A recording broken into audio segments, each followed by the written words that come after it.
we've had. I've been spending more time on Arbitrum. I've been gearing up over there a little bit. Got a little Zyori surprise in the pipeline. I'm not ready to reveal yet, but I'll tease a little bit for our early folks. Lots going on in the CyberKong's world. I was actually checking out ordinals for the first time. I guess runes, as they're called now, the evolution of ordinals. Got educated on Twitter. That was fun. Totally different. We're like so ETH Maxi here. This idea of graffiti on individual Satoshis is still kind of blowing my mind a little bit. But got my CyberKong Promethean today. Shout out to Dipbeak. I'm sure he got some. I sold one. I paper-handed one, diamond-handed the other. Fair. You kept them. Dipbeak, will you confirm or deny this claim? Is he here? Yeah, he's here.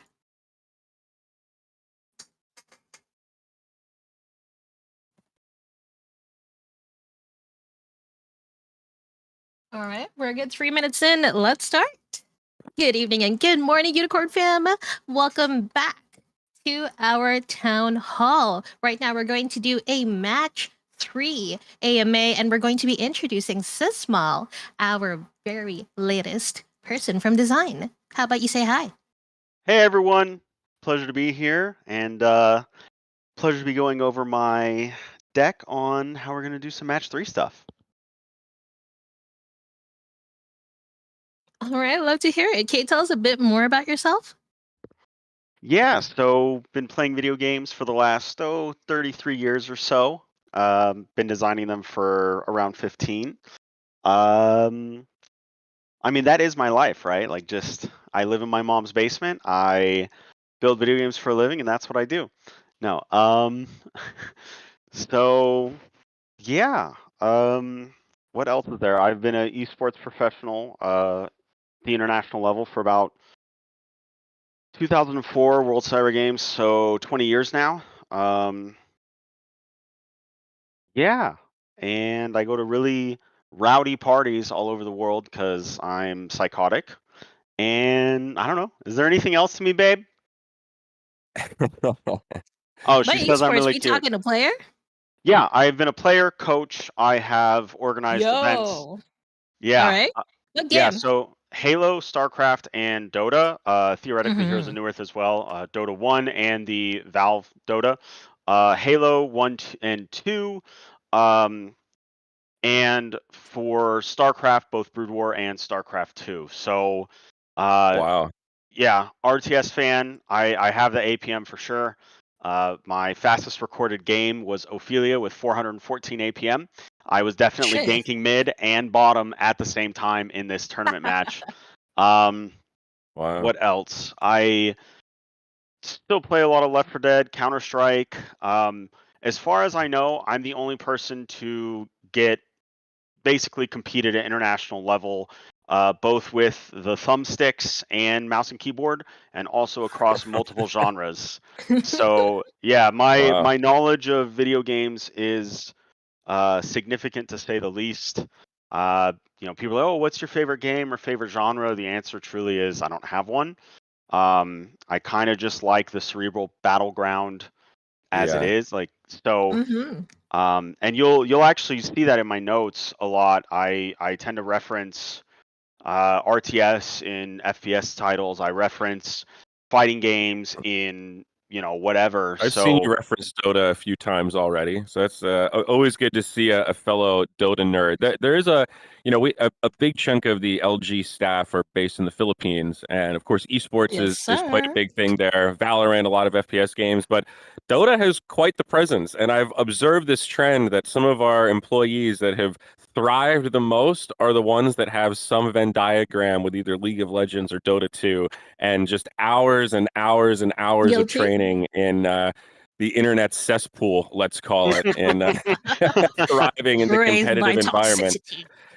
I mean, it's funny because it sounds like a joke, but it really is like a thing that you can't explain Twitch chat to someone. You kind of just have to have had experienced it in the context of something that you care about. It hits different when it's yours. Seeing someone else's Netflix account is way different from seeing your own. And if you don't have one, the experience just doesn't translate the same. So anyway, great to have you on board, Matt. It's been exciting to have you on the team. Now, I want to understand your intersection with Match3 a little bit, because I'm a Dota guy. I'm not so much a Match3 guy. You've come on to do a lot of game design stuff, but your first big project that you're really diving into and focused on, of course, is the Match3 battle stuff that will connect with tribes, kind of be this elder game loop to really ascend crypto unicorns, hopefully. We've spent the last 2 years building this foundation, and now it's exciting that we're finally at this point where we can bring in a real game design veteran like you to figure out how to get us to this place where we have a competitive skill-based game that also utilizes all of the mechanics and concepts and parameters that we've created already, right? We have these unicorns, we have these dynamic NFTs that can change and upgrade and mold now with vertical progression, but also are very, very sticky, right? The idea of these NFTs is that they're a thing that can be owned and traded and moved around, and we want to utilize all of that progression that players have made and make sure that's meaningful in this gameplay experience also. So wanted to just set the stage with that a little bit. We'll start talking in more detail about Match3, and we have a pretty brief and straightforward presentation to share with you guys to wet your whistles, so to speak, around all things Match3. But yeah, where did that come into your gameplay game design journey? I'm quite curious. So when I was younger, I did enjoy Match3. Obviously, I still enjoy it now. It's just some of those Match3s take significant time investment. The amount of time investment that we're looking to do here, that's a whole nother discussion. But Puzzles and Dragons was my favorite Match3, and I believe that is why a huge reason why I got hired here. You look at the prototype that was delivered, it uses the Puzzles and Dragons rune mechanic, or rune manipulation mechanic, excuse me. And man, I love Puzzles and Dragons. As basic as that may sound, understanding all of the mechanics, understanding all of the depth that game has to offer, and being able to take that, modify it to fit around our current game with crypto unicorns, and just kind of, I'm trying to think of a good way to phrase it. You softballed me beautiful questions. I'm gonna, of course, too early in the morning, babe, give me another Red Bull, please. Yeah, I think that my journey from Match3 is, I loved it when I was younger. Obviously, the esports stuff took over my life for a little bit. And now I'm getting older. It's tough to keep up with these kids, right? And I really wanted to get back into Yeah. Match3. The 414 APM thing. Sorry, go ahead. No, it's funny that you say kids, right? Because one of the comments that I've seen people make is that, like, okay, so you guys have this really cool cutting edge crypto unicorns thing, right? Blockchain gaming is the bleeding edge of the gaming ecosystem. Yet Match3 is sort of notorious for like Candy Crush and these like almost Facebook style games that like moms play. Remember that whole era of gaming where people said the biggest demographic of gamers is actually stay-at-home moms, and they were playing all of these like very accessible games that had this fun, snappy, quick loop with great graphics and sound feedback and all this other tactile stuff for the time. Yep. It's I think it has evolved since then. And one of the key things that we're going to talk about, and maybe this is a good segue into it, is that there's a difference between that old school, very simple Candy Crush style archetype of Match3 and what is now evolved into like battle Match3 mechanics. Absolutely. Correct? I couldn't agree with you more. And so obviously I would section Match3 into primarily two genres: the puzzle, which is your Candy Crush, your Match Royale, things like that, and then your battle, which is you're looking at Puzzle Quest type stuff. Puzzle Quest, phenomenal. I love the PvP aspect. I can discuss in a little bit kind of how we deviate from that, how we utilize. I don't know how much I want to say before we really go into the presentation. But let's just say someone said, "Oh, Match3 is for grandmas." This is not your grandma's Match3. I guarantee you. Right. We cannot focus enough on the battle aspect of it. The you could call it PV buildings or PVE, but also the PvP mechanics that we're going to be implementing. I mean, I am still an esports person at heart. I still like competing. My fingers may not be as fast as they used to be, but I guarantee you my mindset is. So really the combat, which is, I'm primarily a combat designer, gameplay systems, interaction systems, whatever you want to call me, that's fine. But at the end of the day, I thrive with developing combat systems, and that is exactly what we are developing here for the Match 3. And some very Gotcha. interesting stuff that deviates from the norm. Again, I don't know how far into it I should go before I do my presentation, but yeah, I mean, Yeah. you No, can't. that Go ahead, go ahead. it's a good precursor. I think what we're really talking about here is active battle PvP, where you use Match 3 as kind of the basic mechanic, let's call it. But you used a really great analogy when you and I had an early game design meeting. What's that Tetris game? The Battle Tetris, I mean, where you're that's playing live Tetris against people, and then you Tetris send oh, blocks to 99. other players. no, he's talking about Tetris Attack. So that's Yes. Puzzle League games. So there was a couple Pokemon ones. There was Tetris Attack. I even have a couple videos referencing it for game design elements for what we're coming up with. But oh man, for those that have ever played Tetris Attack or any of the the Puzzle League Pokemon games, love them. Yeah.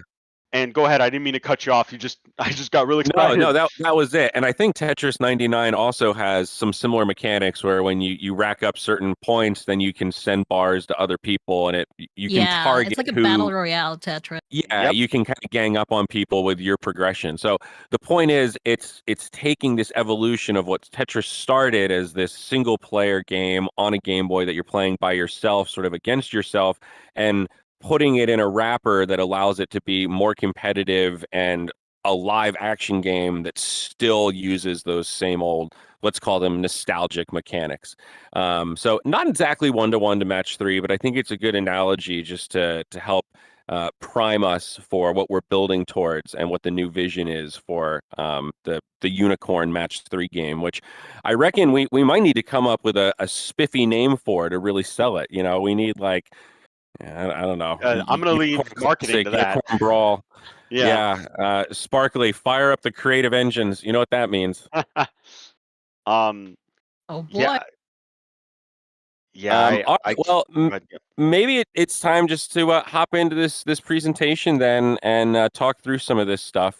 So, folks, per usual, we'll go through some stuff here, and then we'll take some questions at the end. Sparkly's got a thread, so we'll do that like usual. I'm not sure how long it'll take Matt to get through this, but it's relatively quick. This is like a very light presentation. This is one we didn't spend too much time decorating. Honestly, this has been a pretty busy heads down time, but Matt has been very gracious in spending time in Is he robot Discord, voice for anyone chatting with some of else? y'all. So, you know, it just seemed like a good time to try to share some of, where his brain has been at and just what we can look forward to. Obviously, all of this is like way post migration. This is multiple patches away. So, really kind of tip of the iceberg stuff. But, yeah, I Matt, I think think if you want to go ahead and pop open the uh, screen share here. my internet. That whole time you were robot voicing. Can you guys hear me? Yeah, we can hear you. Yeah. Oh no. Yeah, can Okay. you try Well, to? I think I can Uh-oh. hear you saying yes and go for it. Should I share my screen? Yeah. All Yes. right. Let's see. Screens. Here we go. Um. Yeah, I couldn't hear anything you just said, Zyori. So hopefully, you said go for it. All right. Let's see. Oh And yeah. we're up and running. Number one. SysMal's a fucking nerd, and this is how he's going to design Match 3. Okay. So number one, something that we've talked about up front. By the way, this one's on me. Sorry, the slides aren't going to be super pretty. I got caught working late and just didn't, get a chance to make them pretty, but the That's fine. conversation around them is going to be absolutely stellar, I guarantee it. Number one, Hell yeah. Perfect. battle versus puzzle. This understanding cannot be overstated. Some people may look at Match 3 as something a mom plays. That's not what we are building here, and that's not something that I would ever see myself building.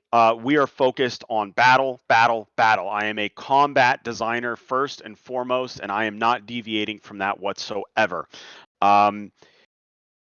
Really, and this is where I'm going to reveal something. I know someone had asked a question earlier about turns. Current design does not include turns. So not only are we doing battle, it is going to be real time. Each player is going to have their own board, and they are going to be firing events that directly affect their opponents. It could also directly affect them, but there are no turns. This is, I don't want to say frantic, but that's kind of the mood that we are going for. I want to see people matching as quick as possible, kind of like the Puzzle League stuff, the Tetris Attack, Tetris 99, etc. Yeah, it's going to be fast, and it's going to be fun, and it's going to be beautiful. Yeah, so the answer to the turns question, definitely not right now, given the systems that I build are formulaic and malleable, and we're going to get to that in the very near future. Right now, we are building a system built around time and basically both players active at the same time. You don't have to wait for your opponent or anything like that.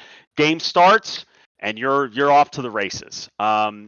All right, number 2 is going to be skill versus stats. What's the golden ratio and is it tunable?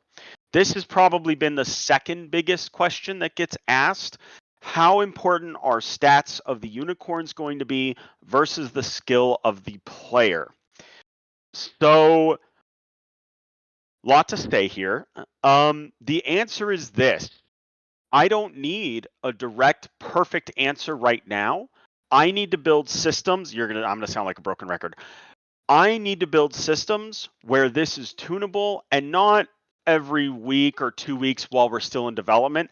I mean by the minute and by the hour. As a designer, if I can't sit there and I'll use an FPS reference, if I can't change the damage a bullet does, if I can't change the speed a character sprints at, if I can't change how high they jump, if I can't change what weapons they have access to in a single line of code or a single blueprint, I have not done my job. So in the case of skill versus stats, I have an idea of what I think will work best, but truthfully, what I am building and what I am asking the team around me to build and kind of how to think is this needs to be tunable quickly.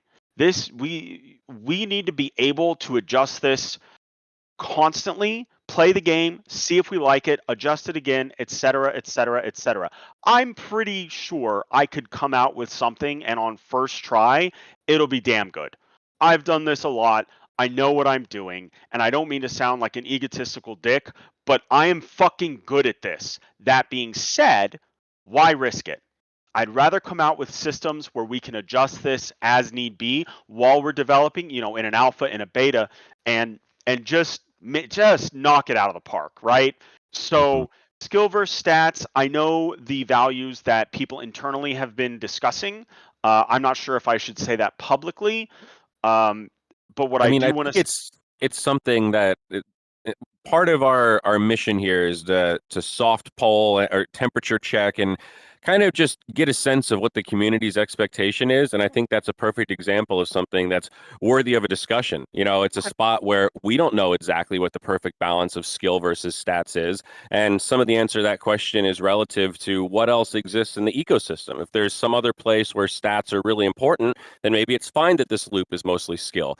Other side, maybe Rainbow Rumble's firing. We have a great skill loop where stats don't matter. Maybe this is one where stats should be weighted a little bit. So it's an ecosystem question, right? Stats are weighted in Twilight Tactics and other parts of the Shadowcorns loop and farming and questing and all this other stuff. This current leaderboard with the quest that just gets harder and harder, stats really become a key part of it. So this is a discussion worthy topic. This is where we break away from traditional game design, and instead of saying, hey, we know what's best here because we're good at this, we say, hey, this is actually maybe more of an art than a science. We can take an educated guess, but we want to get some input on this before we make a final decision. And as you mentioned, it should be something that's generally tunable, that we have levers that we can pull and go, okay, the skill part needs to be weighted a little bit more. Season 1 seemed a little bit too pay to win, and we need to be able to adjust that over these periods of time where we've collected enough data that we can actually make a reasonable assessment. You're absolutely correct. It is an ecosystem discussion. And the thing I like to say about game design is everything touches everything, but usually you're isolated to a single game, right? Kind of an interesting aspect of Web3, and a lot of why I wanted to come work in this company is there are challenges that no one has solved for yet, right? And everything touches everything isn't just an isolated game, but an entire ecosystem. Exactly as you said, you have Rainbow Rumble, you have Unicorn Party, you have all these different games and different what I would call impacts, economy impacts. There's no standard rhetoric, by the way, for this stuff. So I will do my best, but unlike Web 2, where I know exactly what terms I'm supposed to use, I'm going to just do our best here. But it is a larger challenge that needs to be solved, and I love solving problems. So everything you said was perfect, and those types of challenges are the ones that I'm looking to overcome. And okay, normally there's certain things I would Right. hold back in a traditional sense for Web 2 discussions, but you're right. Some things need to be put forward, and traditionally it would not be, and the discussion needs to be had. So I'll go ahead and say the ratios that people internally have discussed. It can be anywhere from 50% skill, 50% stats, to 35% skill and 65% stats, to 65% skill and 35% stats. And again, that's something that we will tune.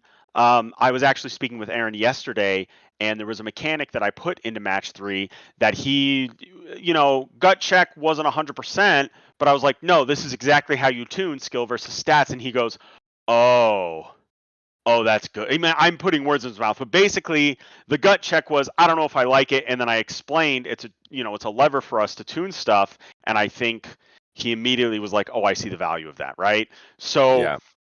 coming up with creative solutions, not just to solve for the individual game, but to solve for the entire economy, and the ecology of the entire, I don't want to say infrastructure. I'm trying to think of the right words. You know what I'm saying? Yeah. It's incredible. In my opinion, no one has done it, and oh man, I'm excited. I love coming up with these solutions. Yeah.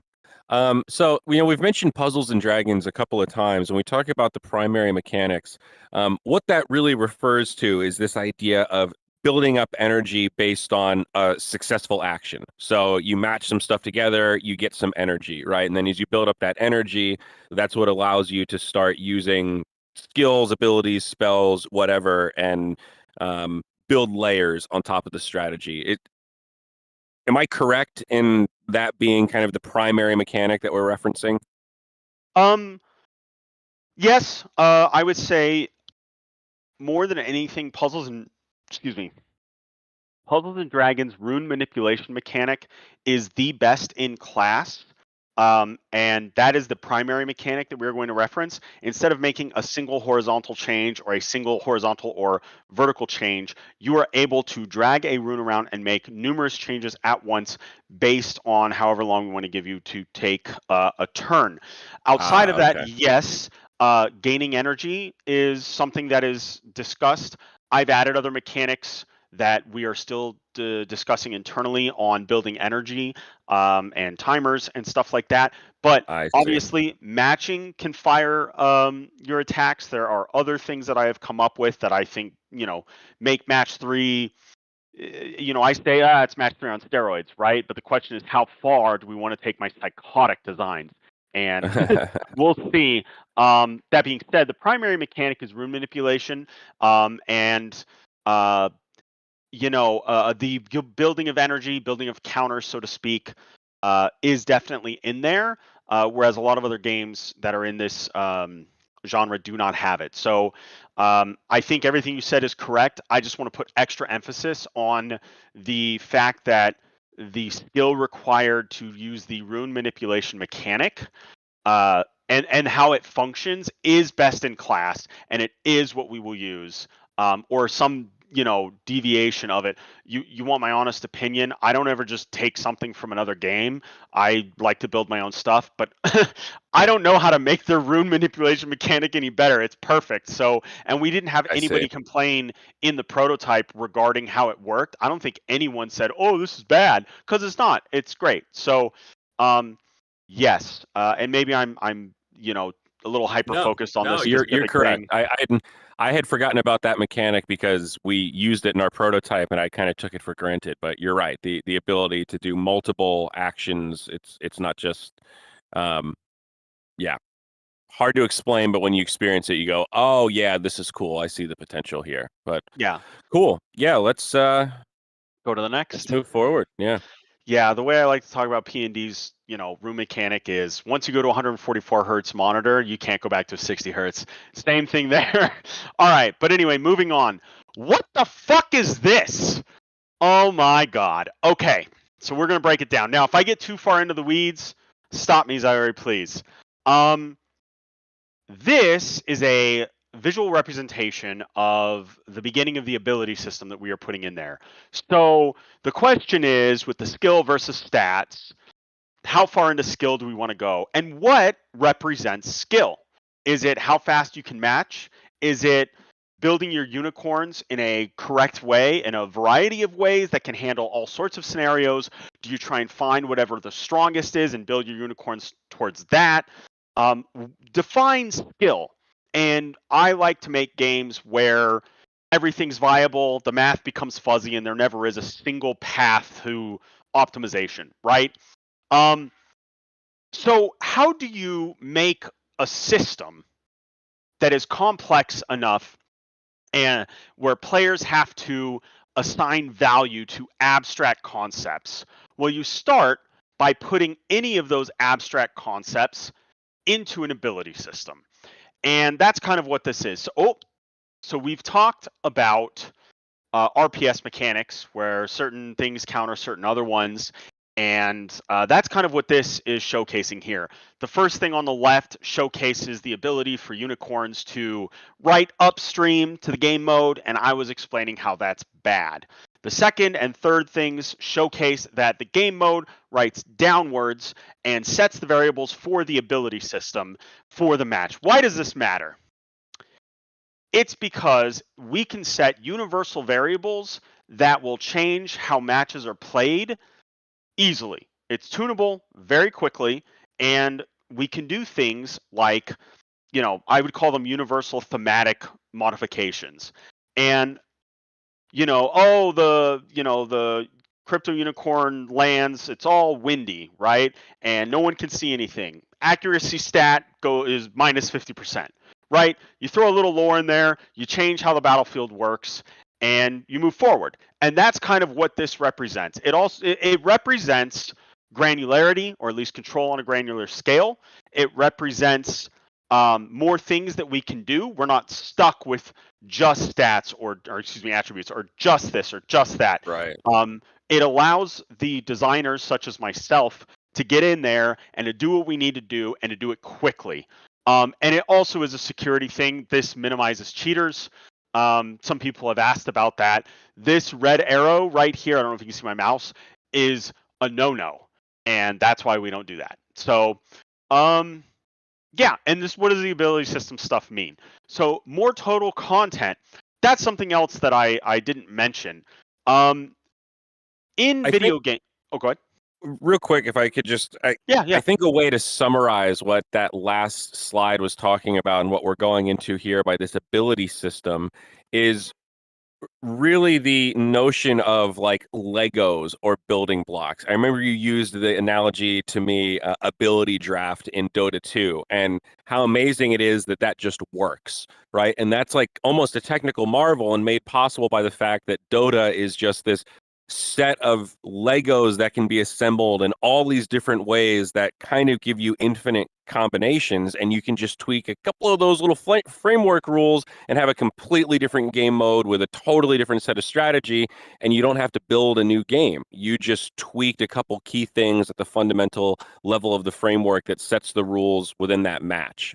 And that is, I think, what you mean here when you say like more total content, pivot quicker. If those if those Legos are there, we can take that same set of Legos and build it into a lot of different shapes. It could be a castle, it could be a moat, it could be a dragon, it could be a car.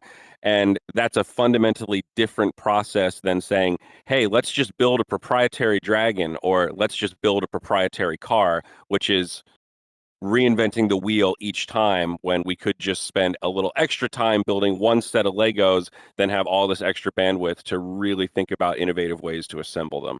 Is that...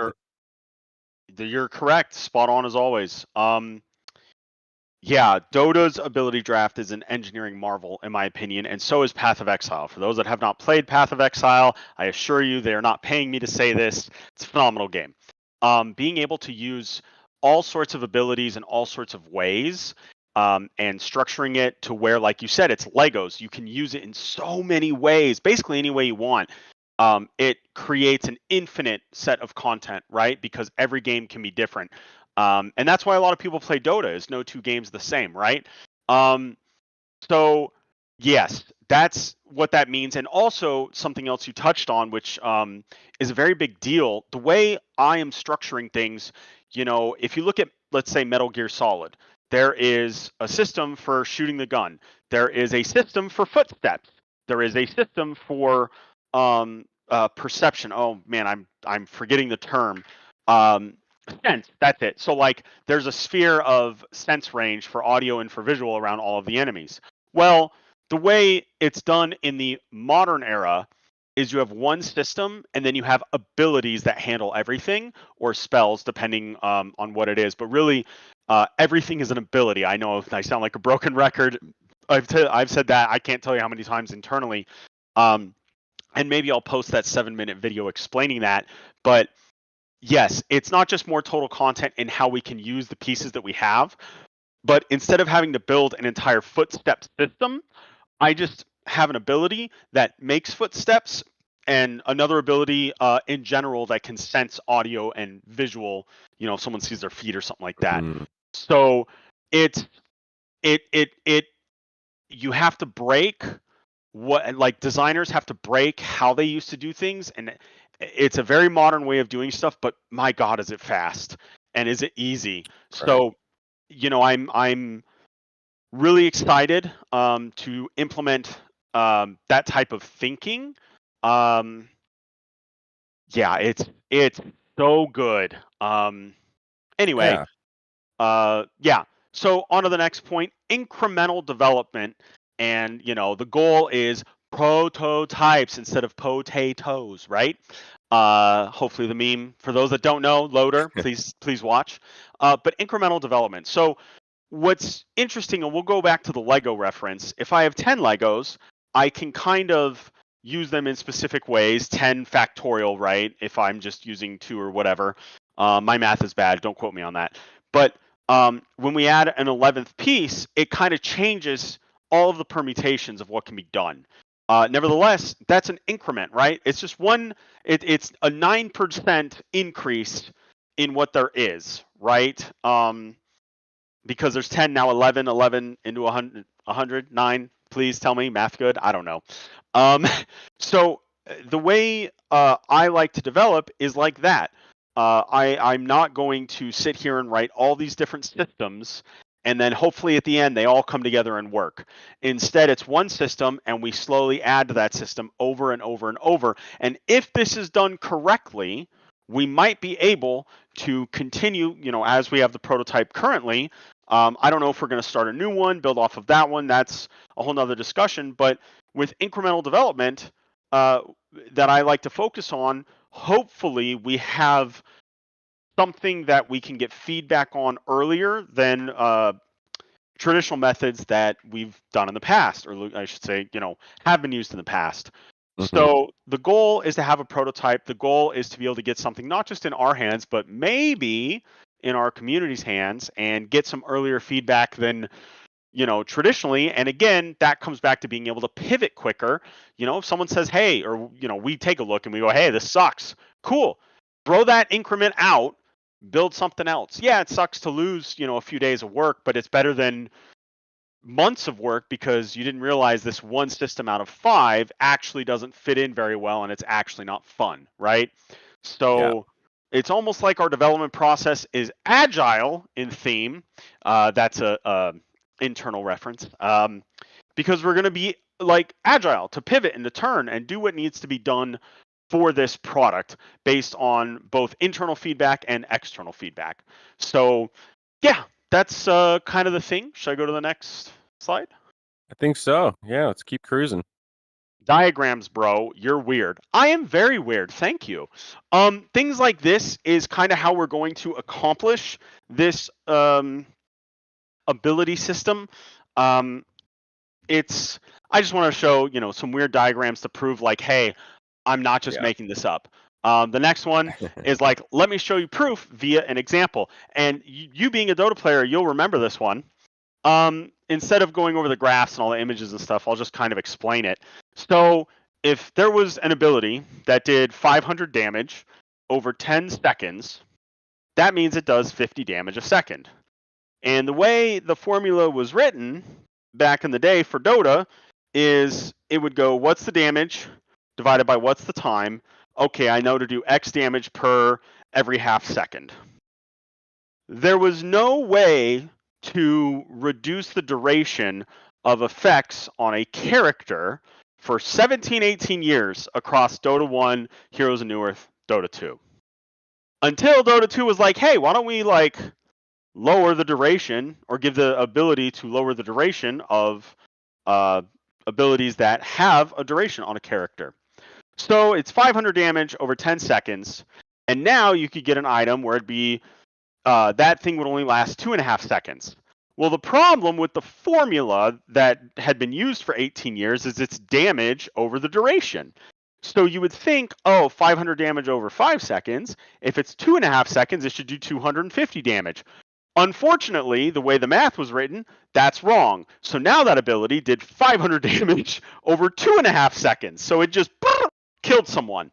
And the reason that's important is using the systems that I plan on implementing is you have to know where you're going. You have to know the matrix of functions that you're going to implement. Every way you're going to add something, subtract something, multiply or divide it.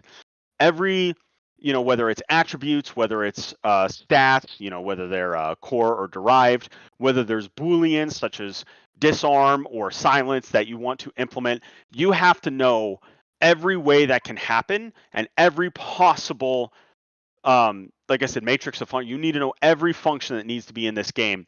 And by sitting there and thinking about it, whether it's for 30 minutes or a few days, if you know everywhere you're going. By the way, Dota was unplayable because of this for what, like 2 weeks, a week and a half?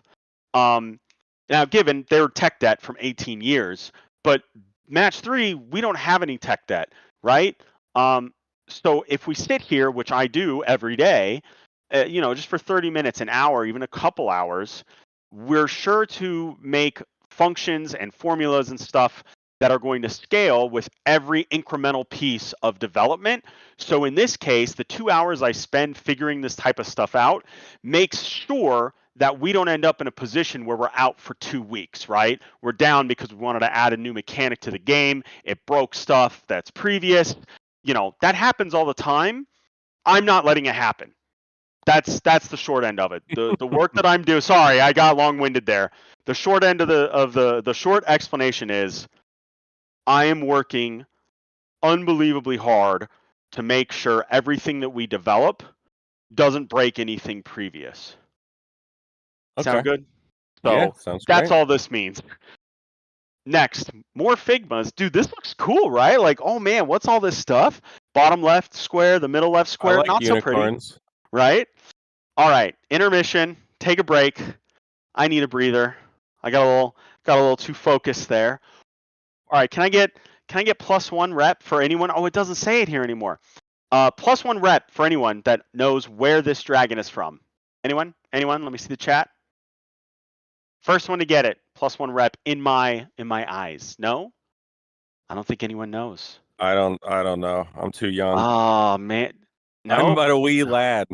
Oh, who is that? We got people typing.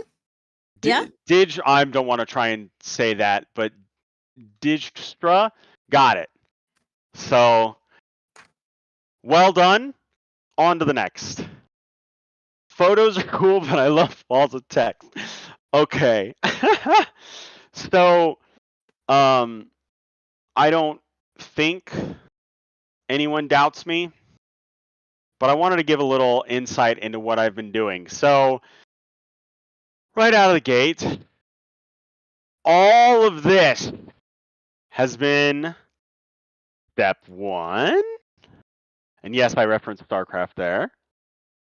And another, wait. Another one. Oh, yeah. And,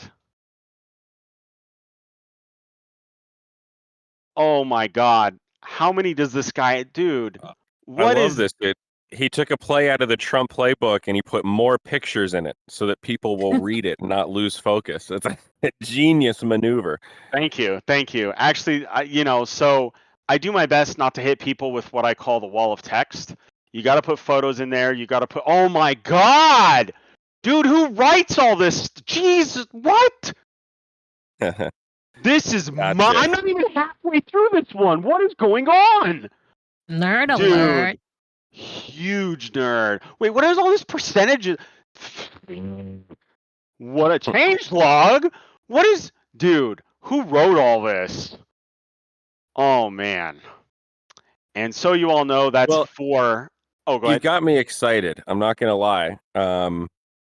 Because I think I fit into that category of player that, I've had unicorns for a while. I don't really play Match 3 games. I never played Match 3 games. I feel completely neutral. I don't dislike them. I don't particularly like them. They just exist and I exist, and that's cool, man. Different strokes to different folks.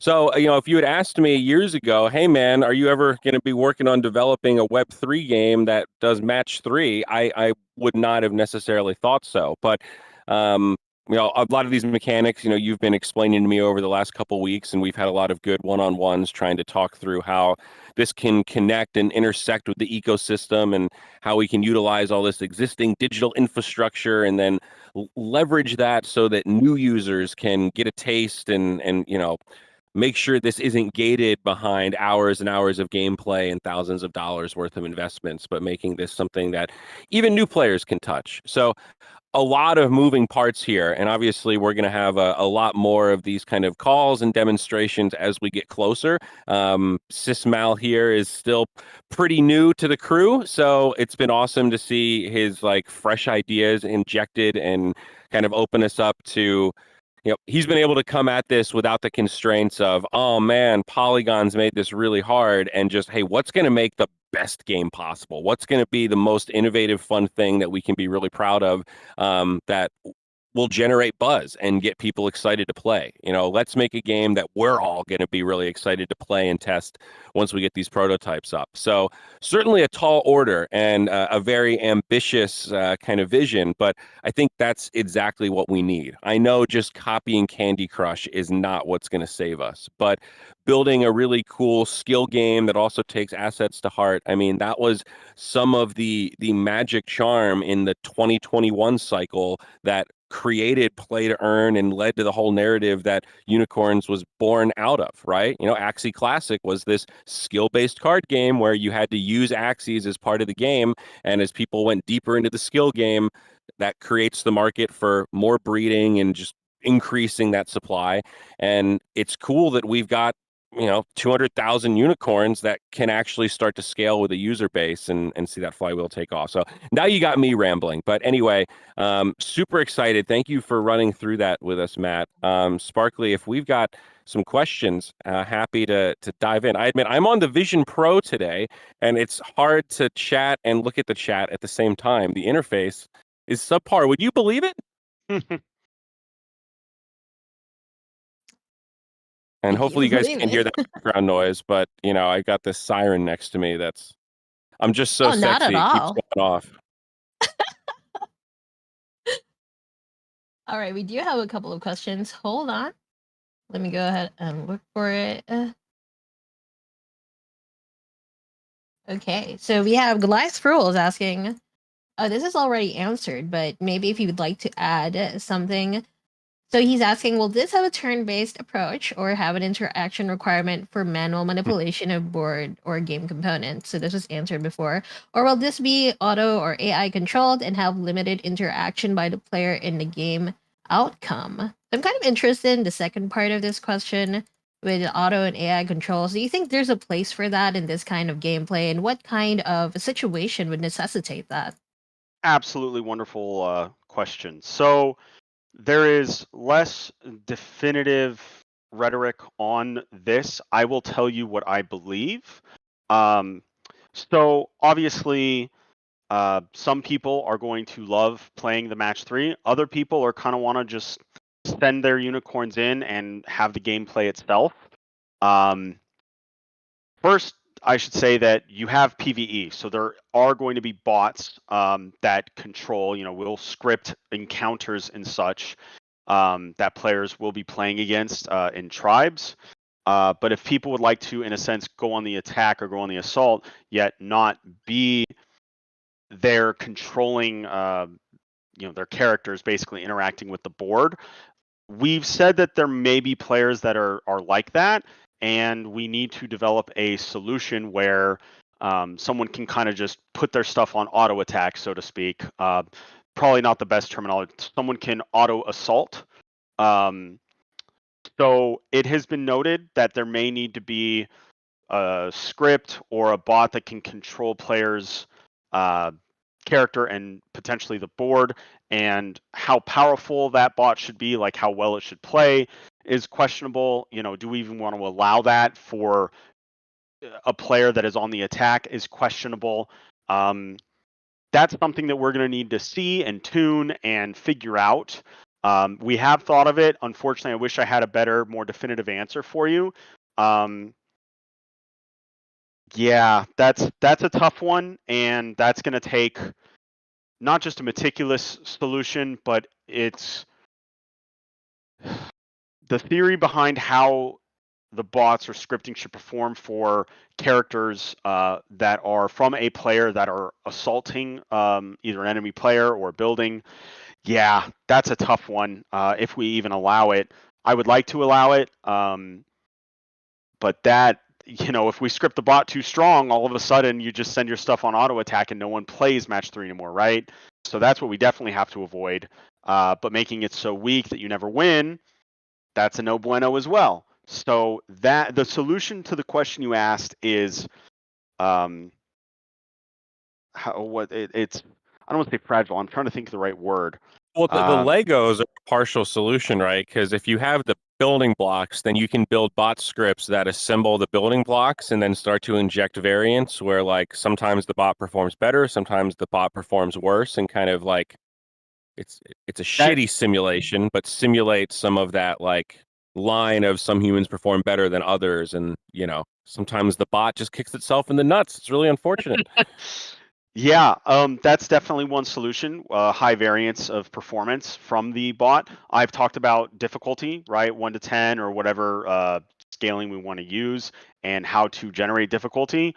Does the bot play the match 3 board? Does it just cheat and just attacks on a certain timer using a behavior tree, and curve tables to determine what attacks it uses and things like that?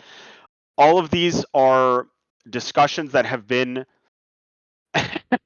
Sorry, I just heard a 2,000 calorie comment. Um, um, all of the discussions have been started, but these are in-depth discussions that really are going to take a lot of time to determine even the first path we want to take. Luckily, the whole incremental system, incremental development, we can do stuff and we can figure out the right path, hopefully quickly. But you're absolutely right. Like, if we were to implement high variance with all of the Lego blocks that we have, definitely an excellent starting point. And honestly, I'd be happy to put one of my walls of text together on that solution maybe right after this. Cool. Fun words.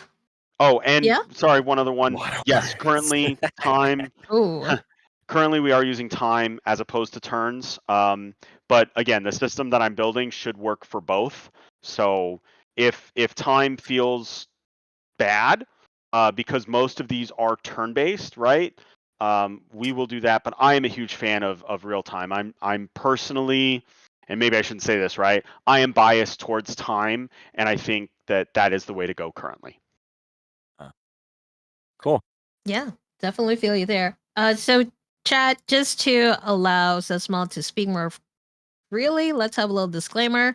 All of this is from a designer's point of view. So this isn't the final product, okay? We're talking designer stuff with our designer.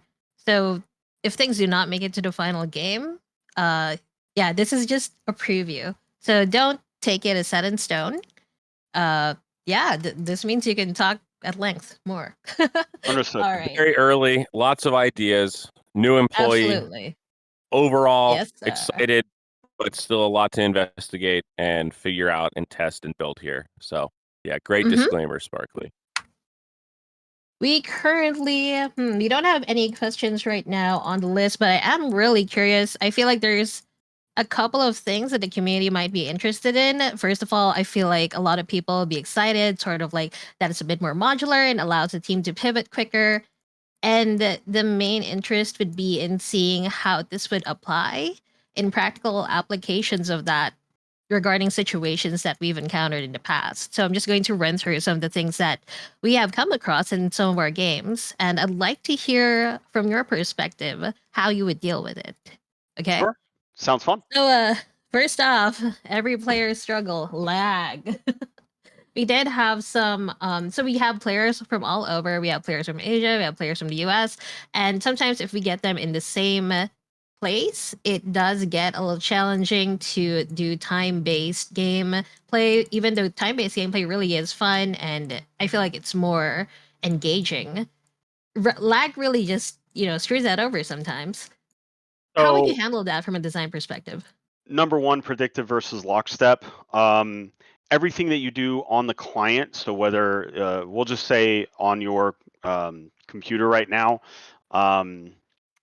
everything that you do on the client should be instantaneous.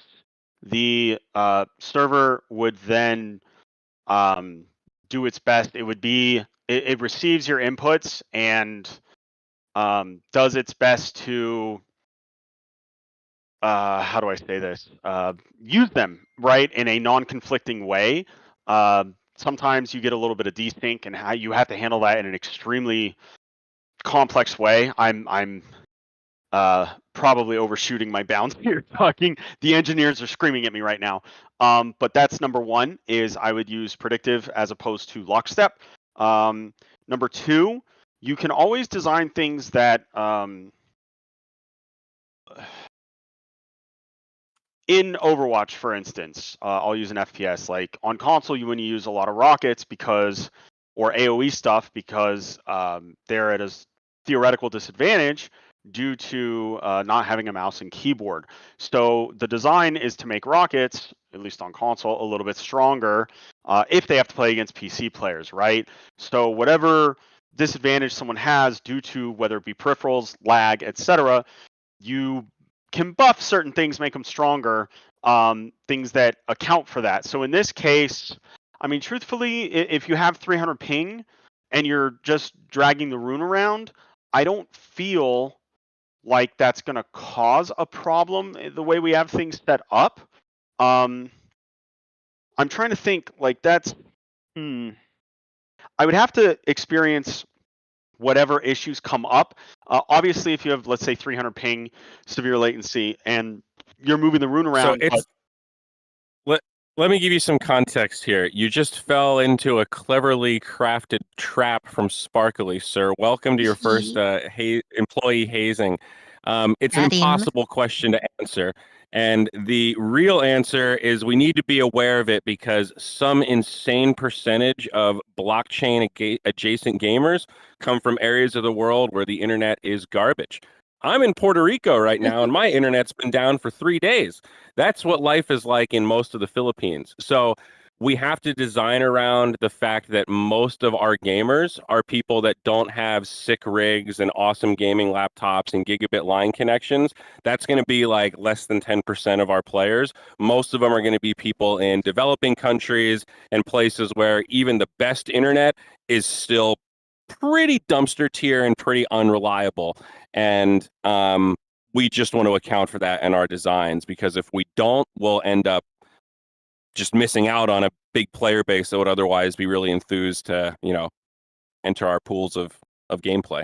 Right. So, number one, if you put a server, just, one or two small servers in each of these countries, you don't ever want to split your player base too much. But, if you try and get a server, Philippines or, certain parts of Asia, whatever, if two or three people of similar skill just queue around the same time, you're good to go. And again, the distance or latency that we allow before cutting off matchmaking, the stat of the unicorns, if we decide to do that, or some sort of ranking system. Again, these are all in discussion. You're just building a matchmaking system in that sense, right? It's just you have to have a sensitivity higher towards latency and towards probably packet loss. That was kind of where I was going to go next. And everything that you said makes sense, but the number one way to fix that is to try and at least have some sort of support or close proximity server to each of these places. Yeah, if their internet is just super slow or has probably more accurate a high packet loss, like we can design games like mechanics that account for that. Again, we're talking about predictive versus lockstep earlier. The client, their PC or whatever, works perfectly. The question is, can all of the inputs that they made translate up to the server? And then, let's say it is 300 ms late. Someone else's, actions have been sent up to the server, and can the difference in what the game state is for both players be merged into an actual game state that exists on the server as a state of, or as a source of truth? I know I said a lot of words right there that probably very few people have heard before, but the point is that's where predictive versus lockstep comes in. And on top of that, if you have a server that's close enough that desync doesn't hit too hard, and you should be okay, right? So number one, predictive versus lockstep. Number two, get a server, even if it's just a couple in each of these locations, if possible. That will alleviate the latency issue and potentially packet loss issue. And number three, what you had also talked about, we have to design around the concept that some people's internet's just not going to be super good. And that I would like more time to analyze. I was kind of talking about how other games can do it. Truthfully, I don't feel it's going to be too bad with what we are building with a Match3 game. And the ability system, the way it's built, very few events fire. So we're not going to be overloading anyone's system or overloading anyone's circuit. And yeah, I would want more time to fully answer that question. But to be completely honest, the way that I would like to design things, I don't think that we're going to run into any significant issues in regards to how it's designed, for gameplay at least. But again, Yeah, no, it's good.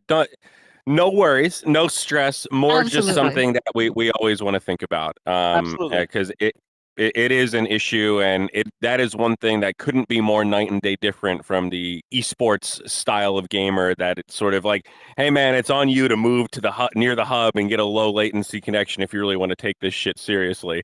And we have very much tapped into a different type of gamer. So, Right. welcome aboard, my friend. Thank you.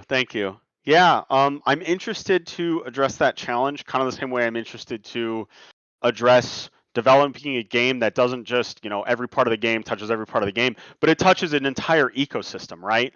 So, I love solving these types of problems. I look forward to it. Nice. That's what we Yeah, like that's to really hear. comforting. Absolutely. And 100% understand from the get-go nobody has like 100% the perfect answer, but just to hear your thought process is pretty great for a community. Yeah. It's not just that I like solving problems. I'm really good at it. So it's the 1-2 punch. The predictive versus lockstep, I might have been out of line talking about it.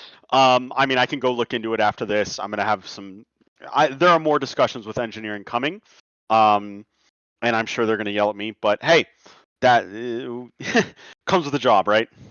Yeah, no worries. Yeah, there's definitely everything from a design perspective. Just want to figure out like how your mind works, like thinking of solutions, and I think it's been pretty great. We do have another Thank you. question from Ame27. So previously we mentioned that tribes would have some sort of gameplay similar to Clash of Clans, where there's going to be like an asynchronous kind of gameplay where you target the build of the other tribe and then you do some battle and then the tribe defends in sort of like Clash of Clans way. Right. So how would that work with the Match3 aspect? So the exact design obviously is still in flux, but Mhm. a previous presentation was that the first phase is going to be PvE asynchronous. We may change that. I can build an asynchronous system as long as I have access to like a synchronous system overall.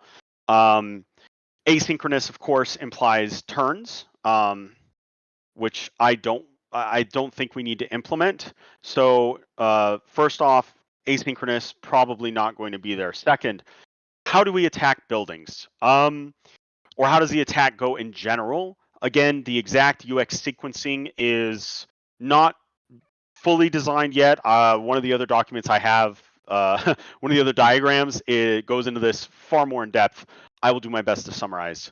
I don't do well at summarizing. I tend to info dump. Okay. Input dump is good. We love Right? that. So, one tribe will want to attack another tribe. Okay, initiate the attack. The defending tribe will actually also they'll counterattack in a sense. At least that's the theory right now. So both tribes will be attacking each other. When I show up, let's say I'm in tribe A and we're attacking tribe B. When I show up to tribe B, I can see I don't know. Screw it. I'll just say it anyway. I can see all of my tribe members attacking their buildings. This takes a lot of replication and stuff. So while that is currently the plan, yeah. So I see all of them attacking buildings. I grab my 5 or whatever unicorns that I would like to attack, and I choose one of the buildings to attack, whether it be town hall, totem, whatever. I'll use War Machine as this example. So I load into a separate instance. Think of it as in Pokemon, it goes like, and then you are in like a separate. You're Battle. not on the world map. Yeah, it's a battle. So it will be a line of like my 5 unicorns versus a building that looks like a War Machine. The match 3 board comes up, and I'm solving as fast as I can, doing attacks and abilities, spells, throwing at the War Machine. I'm going to do as much damage as possible to it. Once the battle's over, can I use those unicorns again in the attack? Who knows? Can I attack again with a different set of unicorns? Who knows? These types of design questions still need to be answered. But the point is, you basically, when you are attacking another tribe, you show up and you choose, with a restricted sense. You can't go straight to their town hall, right? But you get one of the buildings on the outside. Once they're dead, maybe you can go to the town hall. But you choose a building to attack. You go into a separate battle, and you do as much damage to that building as possible. And in some instances, you will kill that building. And it's basically, is it whoever kills the enemy town hall first? Is it whoever does the most damage to it? Is it whoever does the most damage in general to buildings? All, victory conditions, all of this is still yet to be determined. But basically, you say, I want to attack that tribe, or your tribe leader or whoever. Let's attack that tribe. Time goes where you all prepare. Boom, I teleport to the opponent's tribe, choose what I want to attack, go into a battle, attack it, come out of the battle, and from that point, who knows? But that's the overall theory of how it's going to work currently. I could see some issues potentially with like game states and such. So there are discussions to be had with engineering. But overall, that is the theory of how it should work at a high level. All Hopefully right. that So answered the question. yeah, that helps. I think the user is also concerned about like tribe B. So they're the ones who are going to receive the attack. Will the people receiving the attack need to be there for the battle They live, or is it they going to happen asynchronously? It's going to happen asynchronously in that regard. There Okay. was theory on defending with unicorns and being able to inhabit, or garrison, I should say, to make war machines stronger and stuff like that. That's not off the table, although I will say that I am not necessarily in support of that. There is no active defense. There is only active offense. So Tribe B is being attacked, but Tribe B, because they're being attacked, will counterattack and go after Tribe A in an offensive way, right? So it's the same functionality on both sides with attack, and there is no functionality for defense. It is all automated currently. All right. All right. They say interesting. Thank you. Okay. Nice. Another happy customer. That makes more sense. Thank you. Magic. All right, we are past the end of the hour. Whoops. I didn't even notice. So I'm going to ask one last question, and if nobody has any other questions, we will wrap it up. Okay, so something I'm really interested about is that Match3 has a very big RNG component to it, with like the tiles that appear on the screen. And since it's going to be competitive, as with all other competitive games, like how, let's say, I don't know, Dota and the crit system isn't just, the crit chance isn't just that crit chance. It's not the exact thing. There's a system to make sure that it doesn't fire off too often to cause a disadvantage in, like, let's say, major tournaments. So you kind of want to level the playing field in a bit when it comes to RNG and make sure that RNG isn't helping one side too much or gimping one side too much, that it's kind of, let's say, around the same for all of the people who are playing match 3. Can you give us a sneak peek into what that looks like into making, like, maybe the tile system for match 3 random but not so random that it gives other people an unfair advantage? So there is an element or a piece of one of my documents that discusses a formula and how to weight which spawns or which runes should spawn in the waterfall system, to kind of keep it both predictable but also random. So number one, that formula helps with that. It takes RNG down to pseudo RNG, right, which is actually used in Dota as well. If you Yes. crit, then the next attack has a much lower percent Lower chance to crit, chance. right, than originally, and it goes up. I think it's a linear increase until a crit goes and it goes back down. So yes, it's random, but it's actually pseudo random in Dota, and we're kind of going to go for the same thing here, utilizing that formula. On top of that, the gem boards or rune boards, excuse me, should, and this doesn't always have to be the case, and this is one of those booleans that we can tune/toggle, is the rune board starts for both players identically. Obviously, it can't continue that way as people solve their own stuff and choose what to solve potentially. That formula comes in that I talked about, and what spawns next will change. But there are elements of reducing luck or variance from the mean, so to speak. But also there are elements of luck, and it's kind of how you deal with it, right? Even a game like StarCraft, which players would love to say is 100% skill based. Hey man, in a 4-player map, if I scout you first and you scout me last, tough. Like if we're cross map, I'm Terran, you're Protoss, and you go 2-gate Robo into carriers, game's over. That is, you're done for. So and that's just luck, right? Because you spawn cross map and I play Terran. Maybe that's my fault for playing Terran. Who knows? But the point is, there's a little bit of luck in every game. Unfortunately, I am not personally a fan of luck, but hey, variance from the mean happens. It's something you have to deal with in every esport or every competitive game. Maybe not like backgammon or something like that because you can see everything. But you actually bring up you make me think of an interesting point, which is playing with incomplete information, right? If you have to show up blindly with your team of unicorns and you have no idea what you're up against right out of the gate, I'm not sure if I'm a fan of that because that is far too luck heavy. So the question is, how much information do you give to the player before they hop into a battle, whether it's with a building or whether if it's against another player's team of 5 unicorns or 9 unicorns, whatever we go with? That needs to be discussed because playing with incomplete information, in my opinion, is far better than just showing up and having to play the game with no chance to adapt. So you touched on something that I've thought a lot about, and there will be a lot more discussions and thinking about. But coming from a Dota and StarCraft and even Halo, right? Like, oh, good spawn, bad spawn happens in Quake too. Variance from the mean, I take very seriously, and I think we're going to come out with the right amount where you have to be adaptable, but not so much that you can lose the game right out of the right at the start. So that's pretty much it. Okay.